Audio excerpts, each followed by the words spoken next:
मई के महीना में जब खेती की तैयारी चलते रहता है तब लगातार किसानों का फ़ोन आता है। तो सभी किसानों का एक ही सवाल रहता है कि आजकल जो टेक्नोलॉजी बदलते जा रहा है उसके हिसाब से कितने फीट में बेड बनाया जाए। यानी कि परिवर्तन के साथ में खेती में भी परिवर्तन ज़रूरी है। तो पहले हम किसी फसल को लगाने के लिए 5 फीट 6 फीट में बेड बनाते थे, पर अब धीरे धीरे उसी को हमने 8 फीट में लाके बनाना चालू कर दिया। तो इसी तरह हम भी खीरा का फसल अभी लगाए हैं, तो इसके लिए हमने 8 फीट में ही बेड तैयार किए हैं और फिर खीरा का फसल लगाए हैं। क्योंकि ये फसल अभी बारिश का फसल है। हमारे छत्तीसगढ़ में, मध्य छत्तीसगढ़ कहा जाए या बस्तर के शुरुआती जगह है, तो यहाँ बारिश बहुत होती है।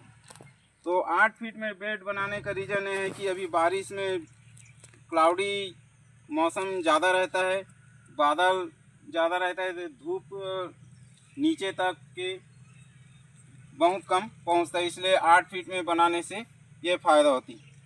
8 फीट में बेड बना के हमने पौधा से पौधा 1 फीट में लगाया है।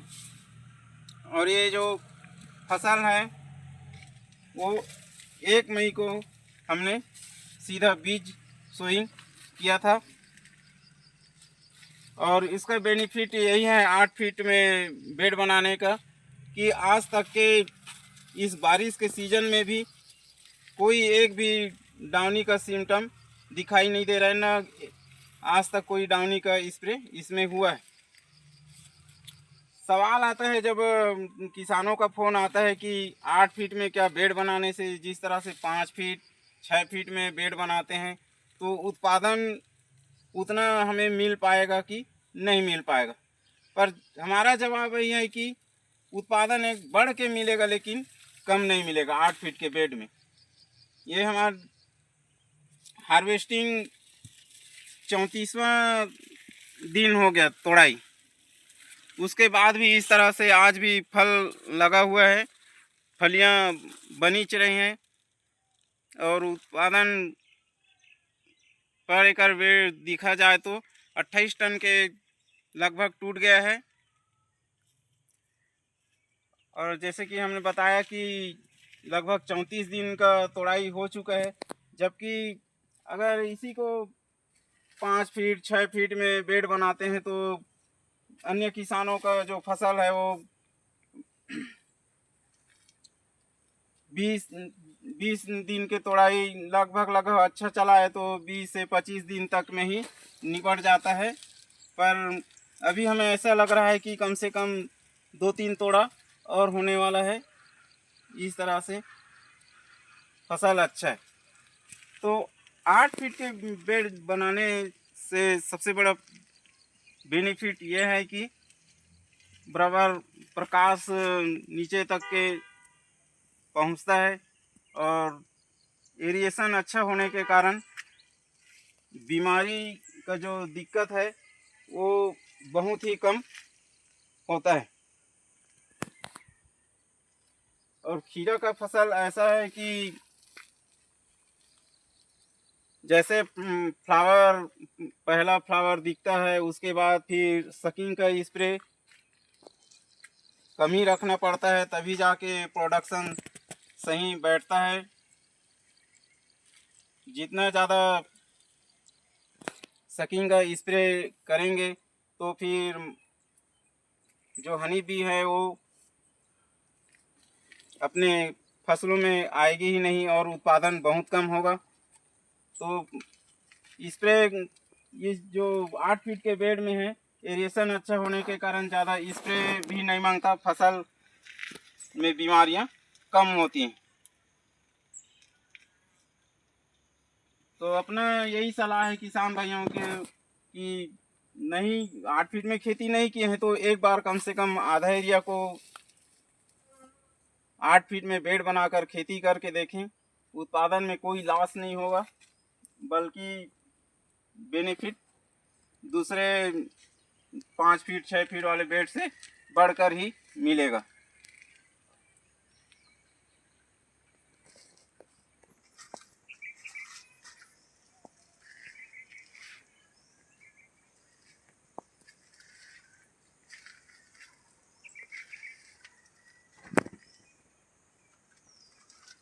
खीरा का फसल निमेटोड के प्रति बहुत ही सेंसिटिव है, यानी कि अगर हमने पिछले टाइम भी खीरा लगाया है या फिर कुकुरबिटेसी फसल लिया है तो निमेटोड आने का चांस बहुत ही ज़्यादा रहता है।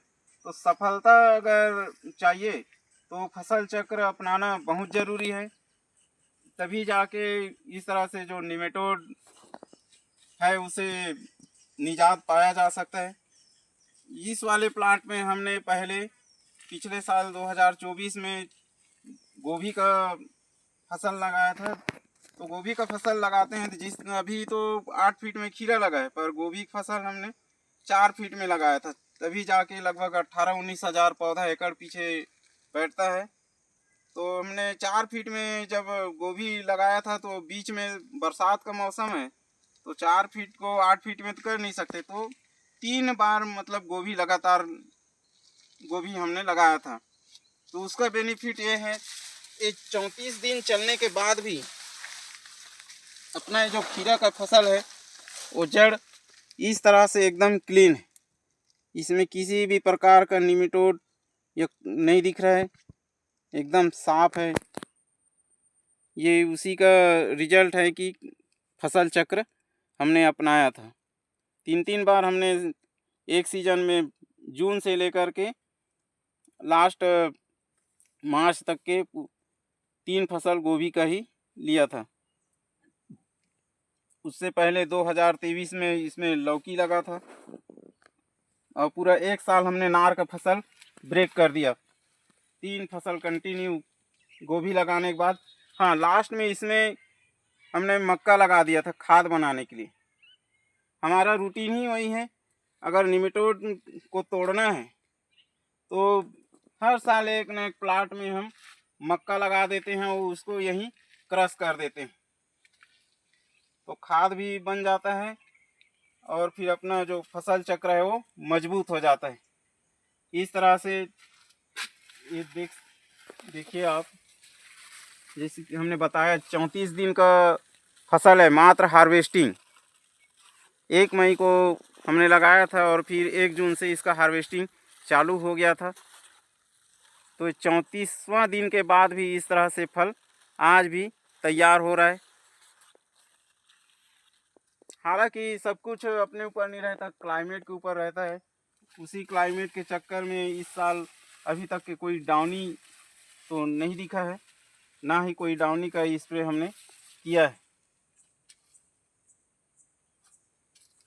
तो लास्ट में यही कहना चाहूँगा कि बरसात के सीज़न में इस तरह से नार वाली फसल लगाते हैं तो आप भी ज़रूर 8 फीट के बेड बनाकर ही खेती करें, फ़ायदा ही होगा, कुछ नुकसान होने वाला नहीं है। उत्पादन भी 5 फीट 6 फीट वाली बेड से बढ़कर ही मिलेगा।